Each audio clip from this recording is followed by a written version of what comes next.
Cowabunga, totally tubular, wicked, excellent, awesome nova? Okay, you get the idea. These are but some of the phrases best associated with one of the most popular fads of the late 80s and early 90s, the Teenage Mutant Ninja Turtles. The Turtles, a group of 4 mutant reptiles who just so happen to know the sacred art of ninjutsu, roam the streets of Manhattan, defending the weak, upholding the law, and eating about as much pizza as a teenager could handle. The Ninja Turtles were an immediate draw with younger crowds. Their skills as ninjas was one such attractive quality, but it was also their attitudes. They were streetwise and exciting. They could joke about as well as they could fight. They had all the things a teenager would desire, which is why their ultimate nemesis, the Shredder, targets the ones most unlike them. For this episode of The Writer's Lens, we'll be looking at the Ninja Turtles' most pressing of villains. Not the Shredder, actually, but another more realistic antagonist, the nihilist outcast. I'm JCL Felto, and this is episode 74 of The Writer's Lens, Teenage Mutant Ninja Turtles, and how nihilism finds young people.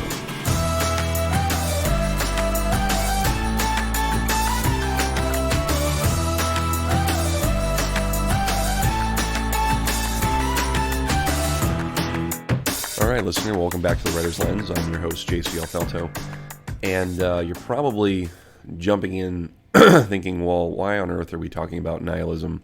How on earth is that even tied to the Teenage Mutant Ninja Turtles? Well, I will get to that. But first, a few items of note, as I like to run through here before we get into every episode. The Writer's Lens, if you're checking me out right now on iTunes or Google Phone or whatever you're doing, note I'm also available on YouTube, Spotify, everything else that's pretty much out there that has podcasting. If it's a better avenue for you to check out the podcast, be sure to hop on over there. If you were referred from a friend, or if you're going to refer to a friend, to send them over to one of those different avenues. I know that podcasting is one of those spaces now where anybody and everybody's trying to fill up those those spaces. So I'm out there. Also, be sure to check out my other podcast, The Narrative Wars, which is also available on Spotify and all of the other places that I just mentioned, iTunes and the like. Not on YouTube yet. I do not have The Narrative Wars on YouTube just yet, but that may be something that's forthcoming in the future. I'm not quite sure yet, but we'll see how things play out here. It is 2020. Anything can happen. And a special shout-out for this episode to Brenton Bestwick and Greg Filson of the BXG podcast, where I was featured recently to talk about my writing endeavors and my podcasting. So those guys talk about nerd culture, pop culture, one of which, Brenton, is an old friend of mine from back in the day when we were just youngsters, wet behind the ears, didn't know much about life, and now we get to talk on podcasts together. Brendan, another fellow creative out there, thanks again for having me on your podcast, and Greg, it was nice to meet you, at least virtually, because again, it's 2020, and most of our meetings now with new people are through Zoom, if that's the way we meet people. So thanks again, guys. Be sure to check out their podcasts if you're interested in that kind of stuff. They talk about video games, movies, pop culture, all kinds of stuff, if you're ever interested in going and checking it out. So, all right. So on to today's show, which is all about nihilism, and the Teenage Mutant Ninja Turtles, which again, you're probably going, how on earth did we arrive at this theme and this topic for this episode? Well, first of all, what exactly is nihilism, or nihilism? I guess I probably should just stick with one pronunciation for the sake of this episode. Nihilism, as it were, is it's essentially the rejection of any kind of moral or religious principle.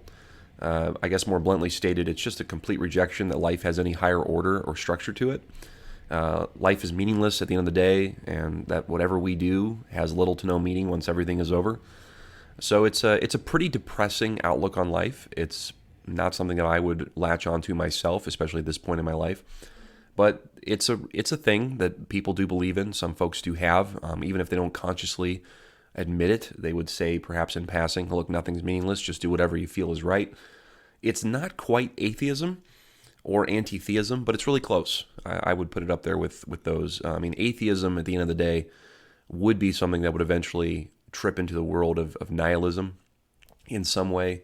Anti-theism, perhaps in the same boat, even though those two can kind of latch onto more humanistic approaches and other philosophies about life. But nihilism is really where I think the pit of despair really is, and where it resides, because it's definitely when the person doesn't see anything good But they also say they don't see anything bad either. Everything is just meaningless, whatever you do. So there is no good and evil. There's no greater struggle in life. The struggle is really just in your head, and there is nothing else, to essentially fight against in order to overcome, because everything at the end of the day is meaningless. Now, again, what does this have to do with the original Ninja Turtles movie? I want to posture this by talking about the heroes and the villains again, and why this is important to why I think that nihilism fits in. And the Turtles, undoubtedly in their story, they're the primary heroes, right? But so is their master, Splinter, the rat. So for those who don't know anything about Ninja Turtles, there is a mutated rat as well named Splinter who teaches them all about ninjutsu. Now, the villains of the story are also multi-layered in that there is the Foot Clan, and then their master as well is Shredder. So what we're going to explore here is important because it sets the precedent for who's fighting who and what real battles are being fought throughout this story. And I'll skip kind of to the end here, and we'll kind of work our way backwards. But the very last fight scene of this film is, or has, the Turtles fighting Shredder. And the whole story has been building up to this. There's the four Ninja Turtles, Leonardo, Raphael, Michelangelo, Donatello, and they're fighting against the Foot Clan, and then eventually they wind up against the Shredder. And the Shredder is like the final boss of the video game. He's the final boss of the story. He's the big bad villain. He's like the Thanos of the Marvel Cinematic Universe. He's the final thing that they have to go up against to win and defeat this evil in the narrative of the story. But they can't beat him. Okay, they can't actually defeat him during this battle. And it takes Splinter showing up at the very end on that rooftop. Again, we're going back to the original film, to show up and confront Shredder and defeat him instead. Now, this is really important for the story because, to me, it shows how Splinter and Shredder are actually the rivals in this tale. It's not Shredder versus the Turtles necessarily, because the Turtles have been fighting the Foot Clan for the entirety of this movie. Shredder and Splinter are the ones who have the backstory. They're the ones who know each other from a past life. Oroku Saki is Shredder's real name. And if you recall from the story, if you haven't seen this film, I highly suggest going and watching it. It's a great tale. Splinter explains about halfway through the film to a young boy named Danny, who's a runaway. He explains to him that Oroku Saki broke into the house of his master, Hamato Yoshi, and killed him over the love of a woman. So this is kind of a broken, tragic love story.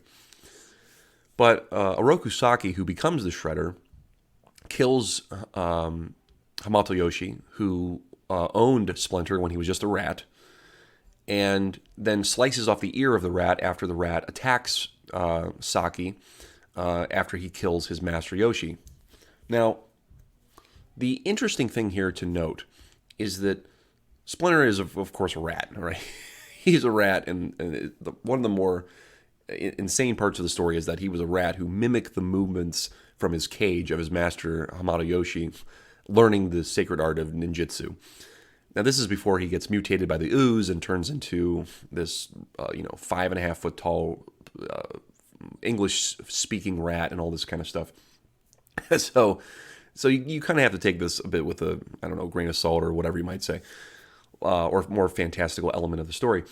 But Splinter and Shredder are really the rivals in this story. They are the ones who are, here's the hero of this tale, and here's the hero, or the villain of this tale is Shredder, and the hero is Splinter. They're the ones who are equals in terms of the rivalry, because it's catalyzed against they're catalyzed against one another. The Turtles, conversely, are against the Foot Clan. And they're against the Foot Clan primarily because they're both underlings. In some sense, they're both students of the master. Okay, so Splinter is bringing up the Turtles. He's bringing up the four of them to become ninjas and fighters and learn the ways of the ninja. And Shredder is doing the same thing with the Foot Clan.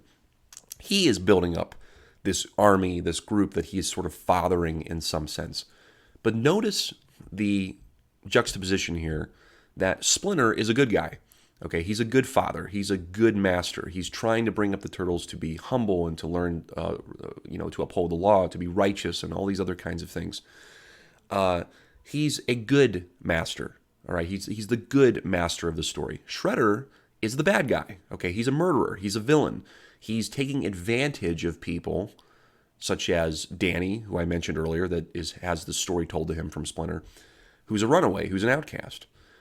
And Shredder specifically targets those who are downtrodden, who are sort of juvenile delinquents, who are the ones without family lives, to become members of the Foot Clan. And this is a theme that runs throughout the entirety of the story. Many, many, many times, the Shredder or the Foot Clan or these scenes that we get inside the villain's headquarters, if you will, points to this idea that the Foot Clan are basically a bunch of misfits who are brought together over the singular purpose to belong to something, that they want to belong to a community somehow, and Shredder is giving that to them. He says, look, become part of my family. I will give you an identity. I will give you purpose. I will make you part of something greater. And on top of that, you get to be a ninja who wears a mask, and you get to rob from people and do my bidding. But hey, here's the deal. You get to be part of a community finally. You don't have to have a life that is broken and full of suffering and essentially meaningless in some sense. Because Danny, that I mentioned earlier, is the son of April O'Neil's boss. All right, so again, if we're going to look at the way all this is all connected, April O'Neil is the female reporter who ends up learning about the turtles. She befriends them. Her boss in this story has a young boy named Danny. Danny steals from his dad regularly. They have a very sort of tumultuous relationship, Danny and his father. They don't get along. There's no mother in the picture, from what I understand in the story. I don't know if she's passed. It's never really explained. But either way, Danny's a teenager, just like the Ninja Turtles. He's a teenager, and he's caught up in the wrong crowd. He's making bad decisions, okay? Now, I'm not trying to say that teenagers have to be crystal clean and have to be Captain America Jr. or anything like that. But what I'm trying to point out here is that at these pivotal years for a teenager's life, there are decisions being made about how they want to live the rest of their life. And I don't mean choosing colleges. I don't mean choosing vocations. I'm talking about developing character traits, developing a sense of purpose, developing a sense of meaning, developing, hey, what is my current situation in life? Do I feel like I belong here? Do I feel like I have community? Do I feel like whatever situation I'm in is good and I feel secure about where I'm at? I don't have to go looking elsewhere. And clearly Danny does not. He doesn't feel like he has that with his dad. He feels maybe broken or lost in some sense. And so what happens? He gets attracted to these outlier groups, these peer groups, who eventually get him into the Foot Clan. And he's slowly but surely being assimilated into this group. Now, he doesn't become a full-on ninja. Spoiler alert, if you have never watched this movie. He never actually gets fully assimilated into the Foot Clan. He ends up leaving it, basically, by Splinter's plea with him after telling him the story about Oroku Saki, who becomes the Shredder, and his master, Madoyoshi. So Danny rejects this, eventually rejects this, but not before we follow him along his path, where he's being further and further brought into the fold with this group, who on the outside looks like a great group. Like, hey, come and join us. We're the Foot Clan. We're this sort of underground movement. We're going to unite everybody. All this kind of stuff. And here, their real purpose is to basically cause chaos, to steal from people, to take things from others unlawfully. Again, this is super important to understand because there are so many different groups and movements that can happen, even in today's culture. It's 2020, that are like this, that on the outside look like a great thing, but on the inside, their purposes could be pretty nefarious or insidious in some way. Veiling itself as community. Because again, if you don't find community at home, if you don't find community with close family, close friends, you're going to go looking elsewhere, because that's how human beings are. They're going to go looking elsewhere. So come back with me to the Turtles. Splinter, he's a good dad. Okay, he's a good master. He brings up the Turtles. He's trying to teach them how to become better individuals, adopting certain sort of transcendent principles about sticking together and letting go of your anger, channeling it properly, all these kinds of things. There's this really kind of sweet scene, I guess, if you could call it that, between Splinter and Raphael in the beginning of the story, when Raph kind of goes off the handle, goes off by himself one night, and he's sort of the hothead of the group.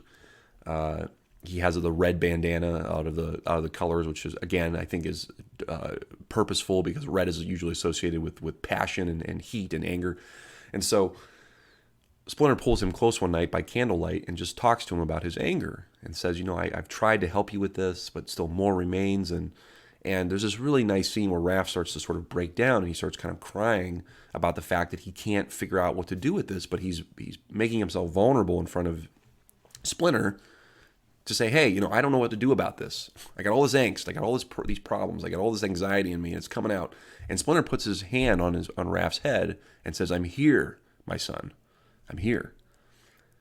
Again, this sort of tenderness, this intimacy that you see between the master and his students is important, because that's truly what young people are looking for. They're looking for a hand that comes upon them and says, look, I'm here for you. All right, I'm here for you. I'm not running away. I'm here to listen to what's going on. And again, contrast this with the Foot Clan. Shredder is this character who literally is covered in razor blades. Okay, he's literally covered in razor blades, sharp objects. Is he the type of daddy you can get close to? No, he's not at all. But his messages are sharp. All right, his words are very cutting, if you will. Make us all proud. You are part of this group now. You will become part of the clan. You are part of the Foot, proud members of the Foot. There's this real sort of machoism. And he's projecting this identity onto these young people as though you will eventually become like me. You'll be tough. You'll be strong. You'll be able to overcome your circumstances that are very terrible right now. Again, these folks from the outside coming in. You'll be able to overcome your circumstances and become something bigger than what has made you, right? So to me, this is brilliant, all right? And this is just something recently that, again, you might think I've delved too deeply into this story, but to me, it's brilliant, the layers of storytelling in the original Ninja Turtles. And again, reason why I think the Ninja Turtles have been so successful is because of this first film, because of all of these different layers of good versus evil that are going on, and this element that comes back to the idea of family. But swing around with me again to our first point about heroes and villains. Splinter is the only one who can take down the Shredder because they're both masters. This, again, is super, super important to understand. The Turtles have not been fighting against Shredder for the entirety of this film. They've been fighting the Foot Clan. They've been fighting other teenagers. They've been fighting other young people who are masked, who have been conformed to turn into just faceless foot soldiers. Again, this metaphor is incredibly significant. These outliers, these outcasts who were told they were unique, who told they were special, they will become something greater than themselves, conform. They all become these mask-wearing conformists who are part of the Foot Clan to just be part of a community that will do the bidding of Shredder, their dad and their master. Again, the Turtles, more unique. They're all turtles. They all have different colored bandanas. They have different weapons that they use. One has a bow. One has one has two swords. One has nunchucks. The other one has twin sai. They're unique. They're different. They have differing skill sets with different weapons. Again, I could go on and on here with the metaphors. Okay, this is. I bet you never thought the Ninja Turtles were this deep, but they are. So, just even that goes to show the strength in the diversity of the skill sets that the Turtles have, and the reason for why they're able to beat these foot soldiers, because the foot soldiers are essentially made to be exactly the same. Every single foot soldier is the same skill sets, same abilities. No one gets to elevate to the next level of leadership in this group. You all just have to fall in line, become conformed to this idea that you are a member of the Foot. That's it, right? That's it. Shredder's the main guy. He tells you what to do. You don't really get a say, but hey, you get to have community. You get to be part of a community. That's the trade-off. That's the big trade-off there. So, of course, the trade-off with being part of the Ninja Turtles family is that you'll have meaning and purpose. You'll be able to be your own person. But hey, you still have to subscribe to the idea that we're a family. You still have to subscribe to the idea that there's a master in this house, which is Splinter, and you have to listen to him, and you have to care about the fact that he has good things to say about you. So again, these dynamics of the family, these dynamics of the two sides, the Shredder's family versus Splinter's family with the Ninja Turtles. Now, of course, they couldn't name this film Master Splinter versus Master Shredder, all right? Because that would have totally turned off people, and then it never would have been exciting. But the fact of the matter, to me, again, exists that the real enemies of this story are not the Turtles and the Shredder. I know that they're always touted as such, but the way the story plays out, and again, even the Turtles creators can say this in later films, hey, the Turtles are against Master Shredder, he's their main enemy, blah, blah, blah. Okay, yeah, he's the guy behind all of it. But for the purpose of this story, the Turtles are battling against a group just like them who would seemingly be outcasts, who are trying to be part of a family unit, but they have nothing in their life that they see that they can look forward to, that they can be a part of. And so they join this organization to find meaning and to find purpose. But in reality, the meaning, the purpose that they've been given is being handed down by a tyrant. It's being handed down by somebody that's going to make them become deviants, make them believe that all of life is suffering, all of life is about oppression, and you have to overcome your oppressors, all this kind of stuff. And that's not really the means by which to live your life. That's not really the means by which to live your life. The more of the means to live your life by is to repair family broken units, to usher in grace and forgiveness for those. I mean, that's another part of this story that's great, is that when Splinter is kidnapped in the Ninja Turtles story, the Turtles actually have to bind together without their master. They're almost lost without their father figure, without Splinter being in the mix. They have to come together. They actually have to learn how to become more like their master, which would be to show forgiveness, to show grace to one another, so they can actually go save him. Because there is contention between them throughout most of the story, which again is great. Leonardo and Raphael have this very sort of contentious relationship. I know I'm saying contentious a lot, but hey, I'm a wordsmith. I think it's a good word. but yes, Splinter is the one that has to take down Shredder, not the Turtles. And if the story had ended with the Turtles beating Shredder at the end, beating Oroku Saki at the very end, I think the story would have been, it would have fallen flat. It would have totally missed in that arena at the very end, because there's that just wonderful scene when Splinter shows up, he saves the Turtles, reveals who Shredder is. Shredder takes off his mask, and he has this big scar on his face from when Splinter attacked him as a normal rat years and years and years ago. And the Turtles then realize they're out of their league. They back up, they go, I think Raphael says something to the extent of like, it's him, like he realizes what they're up against and backs off, because they know, I can't beat this guy. Like, we're not going to be able to beat this guy. This is not our fight. This is our master's fight. He's going to take care of this. And he does. So I know I probably bounced around a bit in this episode between this idea of nihilism and who are the true enemies of this story.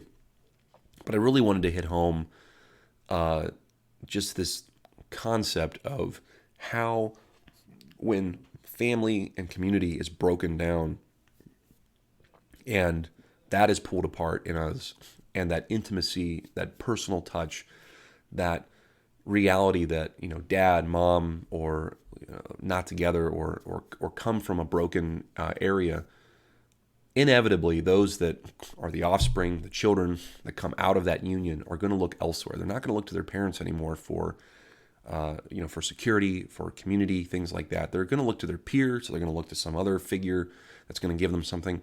And this happens naturally anyway. Even the most secure of families, or the best of relationships between mom and dad, their children are going to look to others for guidance and admiration towards other people. I mean, that's going to happen naturally. Okay, I'm not saying that's not going to happen, but in the grand scheme of things, the grand scope, if that family unit is disturbed in some way, then young people will be looking in other places for community, for belonging, and all those kinds of things. And when you don't have a really good example of that to cling to, you're going to accept just about anything for the sake to be belonging to anything. All right? That's typically what happens. And this story does a great job of just exploring that and explaining that. I mean, Danny, who is this sort of side story piece in all this, who has the backstory of Splinter explained to him. April struggles with him. The Turtles save him at one point. He really is a very important plot point or plot device because he's kind of the guy that's walking in both worlds. He is part of the Turtles at one point. He's part of the good guys, but he's also playing with the Foot Clan, and then he has to make this very intense decision. Hey, am I going to keep going down this path with the Foot Clan, or am I going to reject it and leave and essentially get out of this organization and find and repair my family structure? In fact, he does, and that's the other really great thing about the end of this story, is that he finds his dad, and there's like this embrace, and his dad says, "Look, I was worried sick about you. Where have you been?" And Danny's like, "I'm just sorry. I'm just sorry. I'm sorry, Dad, that I ran away." And basically, the idea is, they live happily ever after, or they repair that broken relationship. So really, really good stuff. Really good stuff in this story. I would think that many of us, when I sat down to start analyzing this tale, I myself was like, wow, there's a lot in here that I can cover. But this was the big one. This was the really big thing that I wanted to discuss in the scope of the Ninja Turtles and just what it is I think that they're really hammering home with this tale, is that it really is about family. It's about community and fighting back against nihilistic ideas of meaninglessness and no, I don't have purpose for my life. Everything's meaningless. But if I do end up finding community, what does that look like? Right? What does that look like? And that's what the Foot Clan, what Shredder is trying to do, is prey on those who have abandoned those principles because of something that has happened in their life or something that has occurred in their family that would make them more vulnerable to joining an organization like that. So just some food for thought there on that topic as well. So that's it for this episode of The Writer's Lens. I hope you enjoyed this incredibly big, deep dive into the Ninja Turtles, one of my favorites from as a kid. It does make me remember all of the action figures and the movies and the cartoon and the memorabilia. And there was I think there was even a musical tour at one point. It was called the Coming Out of Their Shell tour. I had that on VHS. For those who can remember what VHS is, God bless you, man, if you remember VHS. My daughter just the other day asked me what this was. We were at my parents' house and asked me, "What's this, Daddy?" And it was a cassette tape. She had never seen one of those before, and she had no clue what it did. So I definitely felt old when that happened. But anyway, guys, it's still 2020. Hang in there. We're almost there, and we'll continue to get through it. But I'll have some more content for you and some other news in the near future. So be sure, like I said, to like, share, subscribe, or send it off to a friend who might enjoy these episodes here on The Writer's Lens, to give yourself a little bit of a break from all the monotony and craziness out there that 2020 has given us. And again, I appreciate all of the feedback and the listens. The podcast continues to go pretty strongly in spite of the pandemic and just everything else that's happening. So stay safe, guys. I'll catch up with you again soon. This is JC Alfelto for The Writer's Lens.